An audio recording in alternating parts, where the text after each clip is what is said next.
Okay, I'm going to talk about compound J and how we found out what compound it was or what molecule compound J is. Um, so the first thing we did was we got our different. We found out that compound J contains 26.68% carbon, 2.24% hydrogen, and 71.08% oxygen. And these data we converted into an empirical formula, and we ended up with CHO2 as our empirical formula. And then after that, we calculated the amount of, or the number of double bonds.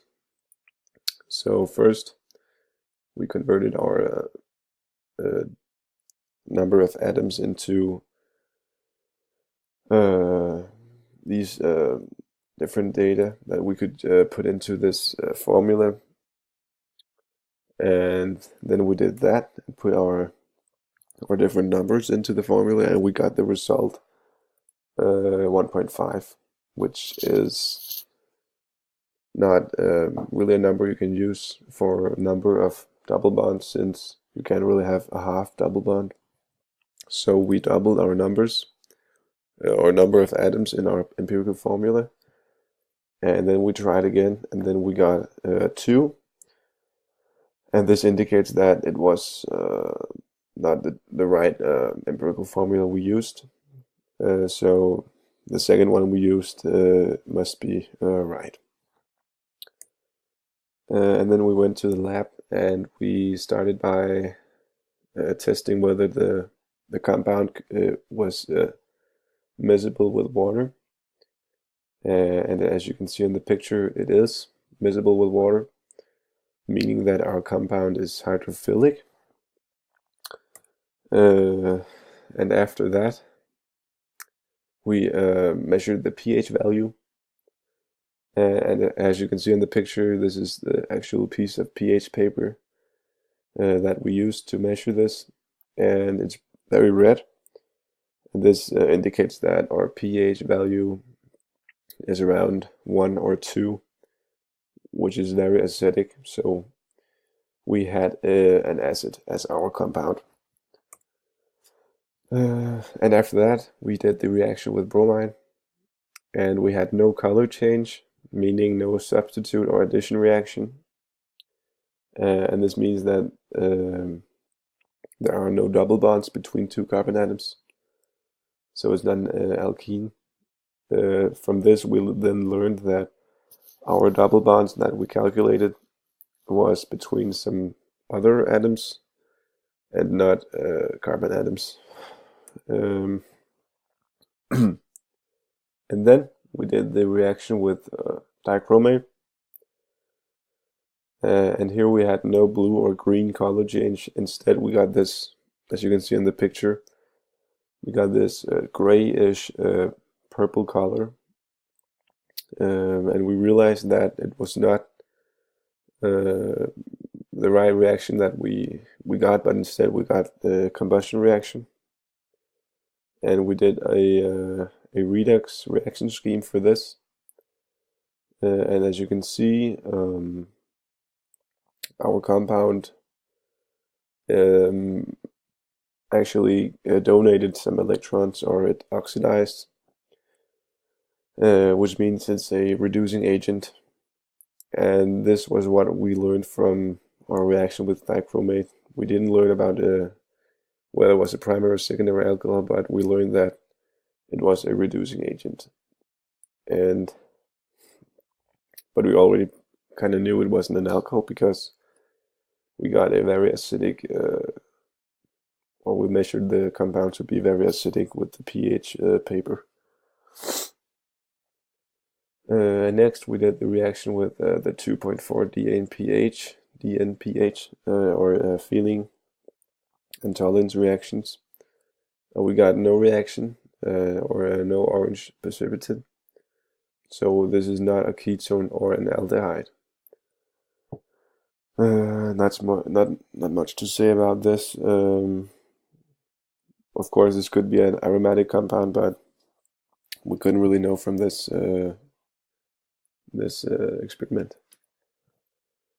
And then, based on the information we got from our experiments, we found out that we had oxalic acid, because we knew we had two double bondings with atoms that was not two carbon atoms, and we knew it was very acidic. So yeah, oxalic acid it was, and this is the simplest diacid we have, and it consists of two carboxylic groups, as you can see to the left. So it's basically just two of those connected. And then we compared our compound to two different compounds with about the same weight. And with oxalic acid, we had a boiling point at about 150 degrees Celsius. And this indicates that the intermolecular forces are pretty strong, since a lot of energy is needed to break the surface tension, as you can say. And we have van der Waals forces, since they are present in every single molecule. Then we have dipole-dipole forces, since we have dipole-dipole forces between oxygen and hydrogen, and oxygen and carbon. And we have hydrogen bonding, since we have four oxygen atoms and two hydrogen atoms. So that's two donors and four acceptors. And next we have pentanol with a boiling point a bit lower than oxalic acid at around 119.3 degrees Celsius. And again, we have van der Waals forces and dipole-dipole forces, since we have hydrogen and oxygen, and then or the alcoholic group. And then we have hydrogen bonding again, because we have oxygen and hydrogen, so that's one donor and one acceptor. And at last we have hexene, and the boiling point is way lower at 63 degrees Celsius. And this only has van der Waals forces because it has no oxygen, no nitrogen or fluorine in the molecule, so no dipole-dipole forces or hydrogen bonding forces is present in hexene. So this was our comparison with two different molecules. And here you can see a bit easier the intermolecular forces going on with oxalic acid.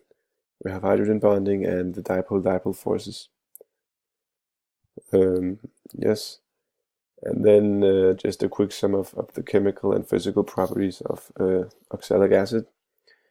So we learned that it's a reducing agent, so it oxidized in a redox reaction, and the pH value is around 1 or 2, so very acidic. And then we thought about maybe it could be used as a like preservability compound, but we think not, because it's not a vitamin. And then it consists of two carboxylic groups, the simplest diacid. And then we found out that the water solubility is 220 grams per liter at 25 degrees Celsius. And some of the physical properties, we had the boiling point at 150 degrees, which indicates again that the intermolecular forces are pretty strong, and melting point at 189.5 degrees Celsius. So it's basically, it was a powder when we saw it the first time. and not a liquid. And it's odorless and colorless, so we couldn't really smell anything, and the color was just white. And the molar mass is 90 grams per mole. So this was the presentation of compound J.